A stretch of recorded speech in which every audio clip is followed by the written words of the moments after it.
Thanks. Our nation changed forever on September 11th, 2001, when terrorist attacks killed thousands of people.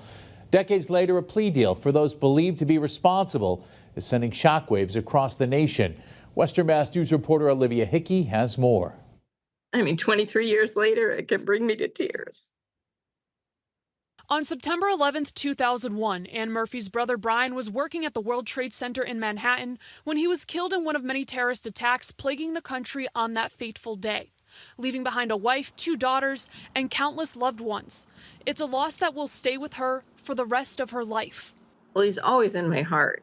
And I think every day at some point I'll say, oh, gee, I wonder what he'd think of that. Or I wonder how he'd feel about this. Wednesday night, Ann learned the Department of Justice reached a plea deal with Khalid Sheikh Mohammed and 2 associates for their alleged roles in al-Qaeda's attacks. In a letter sent to the families of victims and survivors that has since been published online, the men agreed to plead guilty to all charges, including the deaths of nearly 3,000 people, in exchange for removing the death penalty as a possible punishment. One, I'm somewhat surprised that it took so long to have some type of resolution. Secondly, logically, I probably understand why they chose to do a plea deal, given the 23 years it has taken since the attack occurred. And I'm sure there are many things going on behind the scenes. In our conversation Thursday, she tells Western Mass News she would have preferred to see an alternative ending.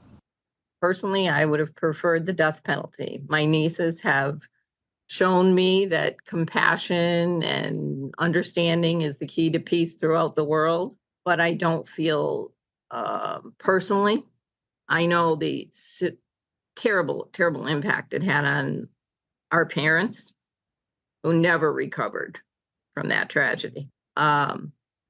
And the life-altering circumstances it caused for everyone involved. We asked Ann how she plans to move forward.